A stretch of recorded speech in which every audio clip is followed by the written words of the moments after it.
인중보고 막. 네. 질문이 있는데요. 사이코패스는 네. 범죄를 저지르고도 여유가 있잖아요. 그 굉장히 중요한 눈으로 보잖아요, 지적인데요. 사이코패스. 네. 보통 사람들의 반응하고 좀 다릅니다. 다르죠. 그렇기 때문에 우리는 불안의 표시가 어떤 얼굴의 근육의 조합으로 일어나는데 사이코패스들은 일어나지 않을 가능성이 높죠. 불안심이 낮기 때문에. 질문 폭발입니다. 나라마다 문화가 다르잖아요. 그렇죠. 저도 이렇게 눈 보고 말하는 게 좋아하는데 옛날에 한국의 어른한테 이렇게 똑바로 쳐다보고 잘 듣고 있는데 눈 깔아 이렇게만 하시더라고요. 그렇습니다. 문화가 중요하죠. 네. 아니, 교수님, 그리고 럭키 씨가 네. 사실 여자 꼬시는 표정이 있다고 하는데 그 네. 표정 보시면 아까 약간 사이코 같은. 해보세요.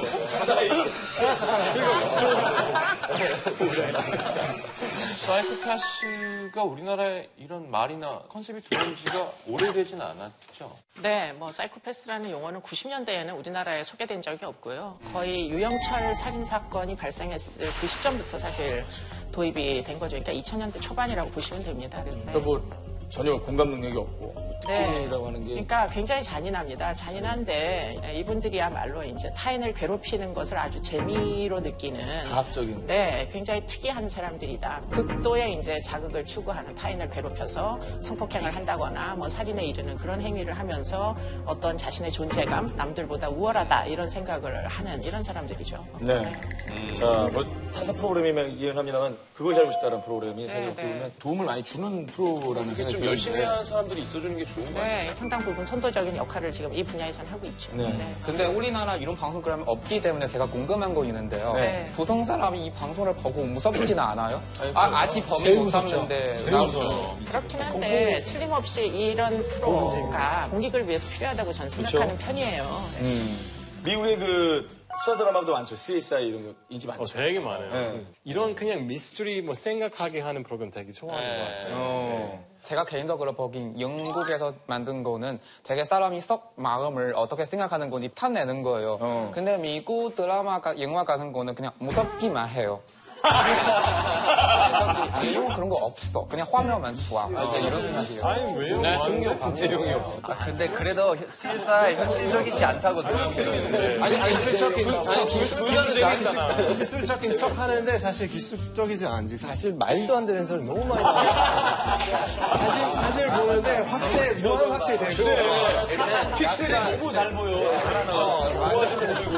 아니, 확대를 한 100만 배를 하는데도 너무 고화질이야. 아니, 그리고 난 거기 제일 부러운 게 이거 있어. 아니, 데이터 돌려서 일치 나오는 거 있잖아요. 저쪽 방에서 이걸 들고 나오죠.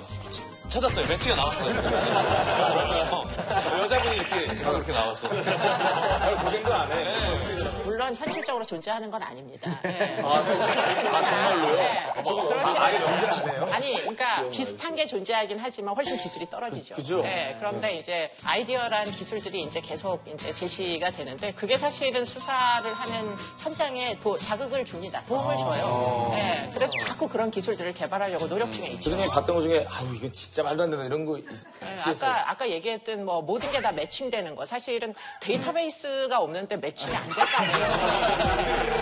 네, 그러니까 DB를 구축하는 게 굉장히 중요한 일이고 그 DB는 우리나라도 이제 구축하기 위한 노력을 굉장히 열심히 하고 있거든요. 그렇습니다. 네. 자, 각 나라에서 좀 더 유독 심각하게 여기는 범죄 형태가 있을까요? 인도는 성폭행 후 살인 사건이 제일 나쁘다고 생각을 합니다. 특히 2013년부터 네. 이제 그 성폭행 법이 이제 바뀌면서 그게 저번에 그 버스 그 사건 네, 때문에 그 사건이 2012년에 일어났고 아마 국제사회 시선도 무시하기 2013년부터 이 법이 되게 강화를 시켰거든요. 이제 최소 7년부터 종신형 뭐 사형까지 이렇게 범위를 할 수가 있지만은 이제 증거를 없애버리기 위해서 부작용으로 이제 살인 사건까지 만들어 갑니다. 증거 없애려고 증거 죽여버리려고. 없애려고. 네. 법이 워낙 강화됐으니까 이제 잡히면은 어차피 최소 7년이니까. 네. 우리나라에서도 사실 그런 걱정을 하는 분들이 있었죠. 왜냐하면 2000년대 초반에는 우리도 성폭행 사건에서 굉장히 형량이 낮았었거든요. 그때 처벌 별로 받지 않았어요. 그래서 사실은 형량이 높아짐으로 해가지고 결국 피해자를 죽이는 살인 사건이 늘어나지 않을까 하는 걱정이 있었으나 지금 뭐 한 10년 가까이 지났잖아요. 살인 사건 늘지 않았습니다. 네. 독일 사람들도 성폭행에 대해서 되게 심각하게 생각하고 그러고 나서 뭐 죽을 때까지 그 기억으로 아마도 트라우마로 살아야 되니까 되게 심각하고 특히는 아동 성폭행은 더 심하다고 생각해요. 뭐 아이는 진짜 멘탈병 같은 정신병 같은 거 쉽게 생길 수 있으니까. 지금 말씀하신 대로 이 성폭행의 피해자한테는 영혼의 살인이에요. 결국 정신이 다 피폐해져서 살 수가 없을 지경이 되는데 뭐 그럼에도 불구하고 신고를 하는데 사법기관에서 열심히 수사를 하고 처벌을 안 하다 보니까 신고율이 너무너무 낮은 범죄였어요. 그러니까 더더욱 이제 사건 수가 적었는데 제일 이제 큰 변화는 아동 이제 성폭행 살인 사건들이 2000년대 초반에 연달아 벌어졌습니다. 그래서 제주도에서도 아이가 죽고 뭐 안양에서도 아이가 죽고 용산에서도 아이가 죽고 그러다 보니까 이 아동 성폭력 살인 사건들에 대해서는 대안이 필요하다. 다망한 피해자는 말이 없어요. 그래서 언론에서 한 일주일 정도 보도를 하다가 그냥 유야무야 관심이 사라지는 것이 일반적인데 그중에 한 아이가 생존을 했습니다. 네. 그 아이가 조두순 사건이라고 해요. 네, 나영이 사건입니다. 나영이는 물론 별명입니다. 실제 이름이 아니고요. 뭐 여러 가지 생식기관들이 다 파열이 돼가지고 내장이 몸 밖으로 나온 상태에서 발견이 사실 됐거든요. 그러다 보니 언론에 굉장히 많이 보도를 타면서 이걸 그대로 놔두면 안 되겠다 해서 바뀐 것이 이제 성폭력 처벌법, 특별법들이죠. 어떤 내용이에요, 조심? 지금 성폭력 처벌법 같은 경우에 아동 성폭력에 대해서는 지금 음주 감경을 못하도록 개정한 법률이 그게 이제 조두순법이다 이렇게 볼 수가 있습니다. 네. 우리나라는 유아 이심매매 제일 심하는 거예요. 네, 영화 아저씨 다 보셨을 텐데 그 아이를 어디서 데려서 쌍기를 빼내고 이걸 판매하는 거잖아요. 중국에서도 이런 일이 있고요. 중국 1년 동안 그냥 실종되거나 납치당하는 아이 20만 명쯤이 돼요. 네.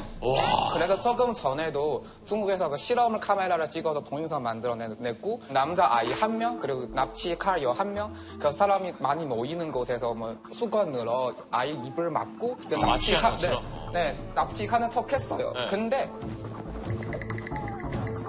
사람이 한 명도 말리지도 않고 신고하지도 않아요. 그러니까 한 번만 한던 것도 아니고 이거 9번째 계속 했어요. 그래서 진짜 우리 중국 사람이도 이 동영상을 보고 답답해요. 왜 그때 그 사람이 누구도 말리지 않았어요? 그래서 이거는 너무 심한 것 같아요. 우리 저번에 얘기했던 외관이라고 그냥 지나가는. 네네 맞아 외관. 뭔 일이 있어도 그냥. 네네 상관 마용 위험한 것 같아요. 그 있잖아요. 딥웹이라는 거 있잖아요. 딥웹 그 인터넷의 지하 세계라고 생각하시면 되는데 그 얼마 전에 그 호주 사람이 아이를 사고 파는 그런 사이트였어요. 네. 그 사이트 안에서 멕시코 지역 어디 있는지 그리고 어떤 가격으로 그 아이를 살 수 있는 그런 디테일이 다 돼 있었어요.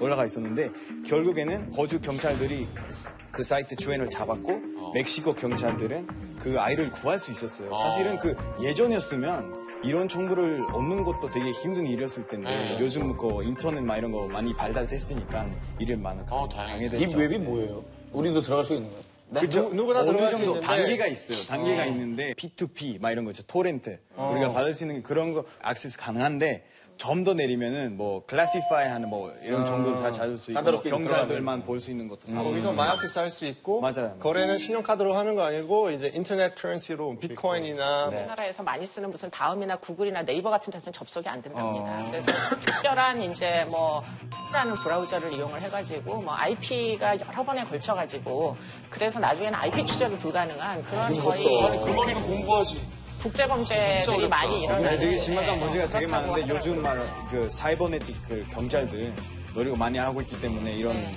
사건들을 많이 예방하고 있어요. 미국에서 좀 유명한 To Catch a Predator라는 프로그램이 있었는데 그건 그냥 아동성 범죄자들 잡히려고 내가 어린인 사람들을 가짜하게 다른 사람들이랑 얘기하면서 이 집으로 내 집으로 오세요라는 말을 하는데 그다음에 이제 검거. 네 그렇게 네네네. 근데 우리나라는 함정 수사가 불법입니다. 그러다 보니까 아이들을 가장을 해가지고 남성들을 유인하거나 이러는 것은 불법이거든요. 그래서 이제 잡기가 쉽지가 않죠.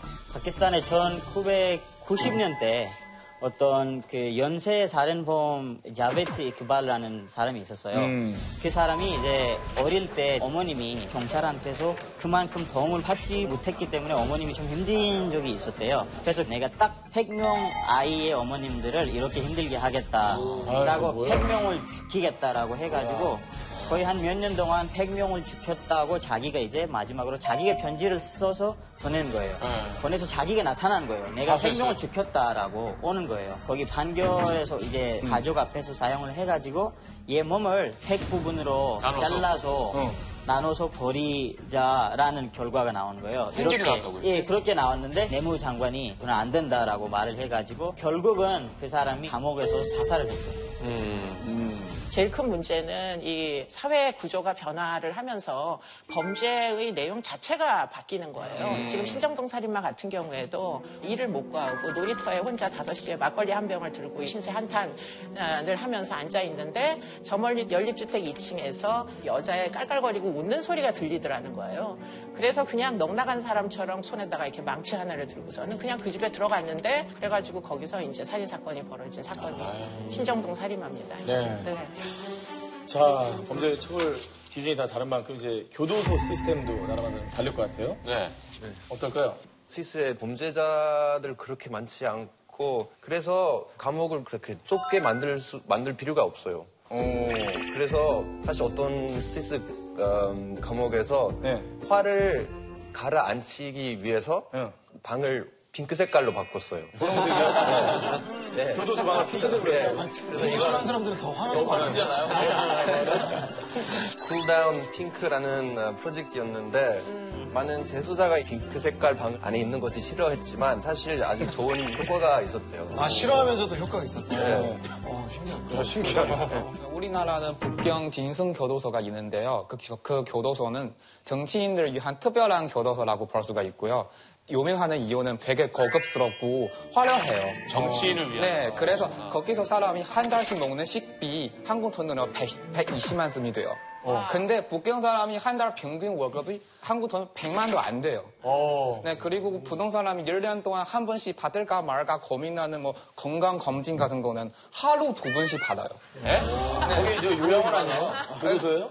그래서 우리도 그냥 이런 좋은 거 왜 죄를 지는 사람한테 두는 거니. 근데 정말 인도 가면은 죄를 지면 안 됩니다. 인도 교도소는 정말 끔찍합니다. 끔찍해요. 얼마나 환경이 안 좋냐면은 100명이 있는 장소에 어떨 때는 150명까지 있고 그리고 인도의 그 여름 날씨에 뭐 선풍기, 뭐 모기 그러니까 진짜 뭐 나쁜 짓을 하고 싶어도 저런 감옥에 가게 되겠구나라고 생각하면 내가 청춘 잘해야 되겠구나라는 생각이 들 정도예요. 독일에서 감옥 가면은 저희 원룸보다 잘 살 수 있다고 생각할 수 있어요. 지금 이게 원룸보다. 저희 원룸보다 밝고 그만큼 독일 감옥가 좋은 거예요. 그러면 개인 방 써요? 독일? 일단은 거의 다 개인 방 있고 많으면 2명 같이 쓰고 일주일에 5일 동안 8시간 동안 일하고 그 돈은 반 정도로는 바로 받고 반은 나중에 감옥 나갈 때 위해서 모은 거예요. 나를 위해서 버는 돈이네. 감옥에서 돈 어떤 식으로 쓸 수 있냐면 그 감옥에서 편의점 있어요. 그래서 뭐 냉동 사 먹고. 삼각김밥. 그리고 어린 사람들 뭐 고등학교 졸업 안 했으면 공부도 해줄 수 있어. 고등학교 졸업할 수 있고 아니면 인터넷으로 대학교 다닐 수 있는 수강할 수 있는 사이버 대학교는 다닐 수도 있고. 뭐 사우나 마사지 이런 것도 다 있어요. 아니 그런 거는 없지만 저는 지금 다 별거 다 라키 형 있네. 말하니까 인도에 그런 사건이 있었어. 인도에는 독일에서 살인했어요. 그래서 감옥에서 10년 있다가 인도 가면 부린다고 하는 조건으로 인도로 보냈어요. 근데 그 사람은 인도 도착하자마자 다시 비행기 타서 다시 독일 갔어요. 왜냐하면 인도에서 자유롭게 그쵸? 인도에서 자유롭게 사는 것보다 독일 감옥 훨씬 더 낫다고.